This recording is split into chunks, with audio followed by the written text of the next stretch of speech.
Sir Francis Drake adalah pemimpin pertama pelayaran Inggris ke Indonesia. Francis Drake mengarungi samudera sampai akhirnya mencapai Pasifik.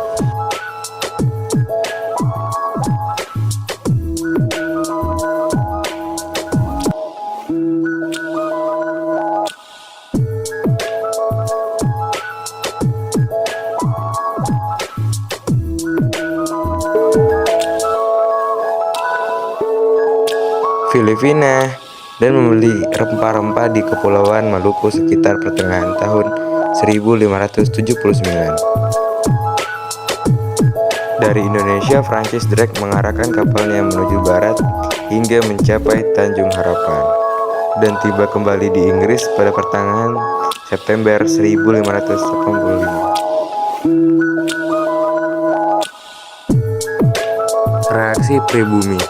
Pada umumnya, banyak pribumi mungkin merasa takut terhadap kedatangan Drake dan kapal-kapalnya, karena seringkali bajak laut Eropa melakukan penjajahan dan penyerangan. Mereka mungkin juga merasa bingung atau tidak mengerti maksud dan tujuan Drake di wilayah mereka. Di beberapa kasus, masyarakat setempat dapat menjalin hubungan dagang dengan Drake dan mendapatkan manfaat dari perdagangan dengan orang Eropa.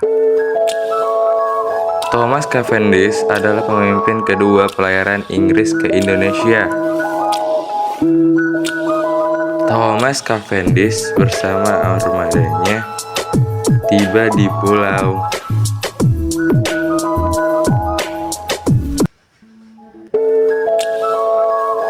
Guam pada awal 1588. Di sana ia melakukan barter guna mendapatkan pasokan air segar, dan kayu dari penduduk lokal. Selanjutnya Cavendish menuju Filipina.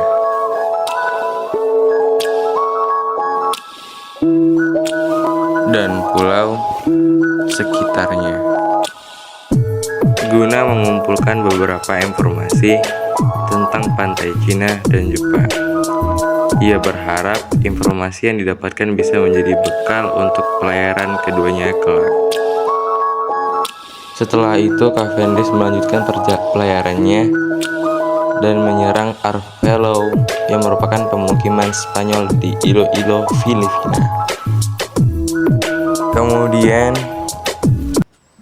Cavendish pun menemukan wilayah Indonesia dan menjarah rempah-rempah apa yang ada di sana.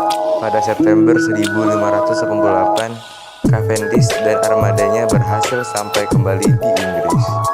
Selain membanggakan negaranya, pelayarannya pun sangat susah secara finansial.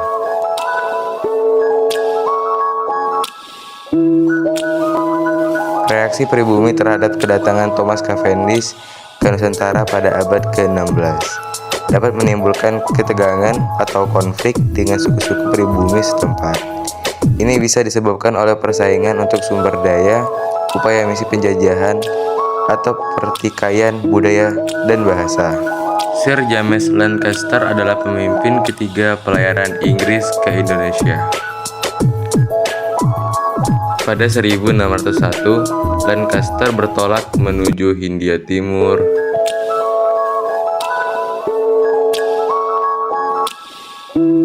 Pada pertengahan 1602, Lancaster telah mencapai Aceh dan berhasil menjalin aliansi dengan penguasanya.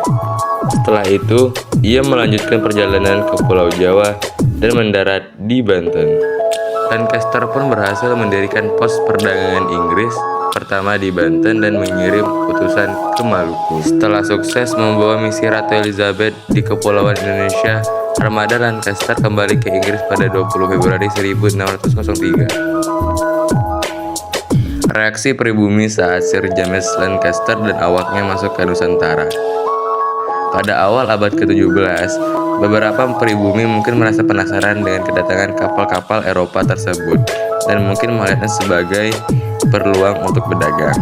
Di sisi lain, ada kemungkinan bahwa sebagian pribumi merasa khawatir atau curiga terhadap maksud kedatangan mereka, terutama jika mereka memiliki pengetahuan tentang penjajahan dan ekspansi Eropa di wilayah lain.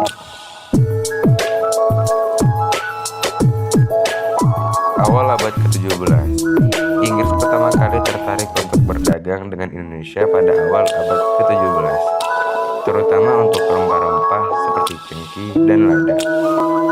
Pendirian perusahaan dagang Inggris pada tahun 1600, Inggris mendirikan perusahaan dagang Inggris Timur yang bernama East Indian Company yang awalnya berfokus pada perdagangan dengan India, tetapi kemudian memperluas operasi ke Indonesia. Abad ke-18, Perang Inggris-Belanda. Inggris dan Belanda bersaing untuk mengendalikan perdagangan di Asia Tenggara. Ini mengakibatkan Perang Inggris-Belanda pada awal abad ke-18 mencakup konflik di wilayah Indonesia. Awal abad ke-19, penaklukan Jawa oleh Inggris.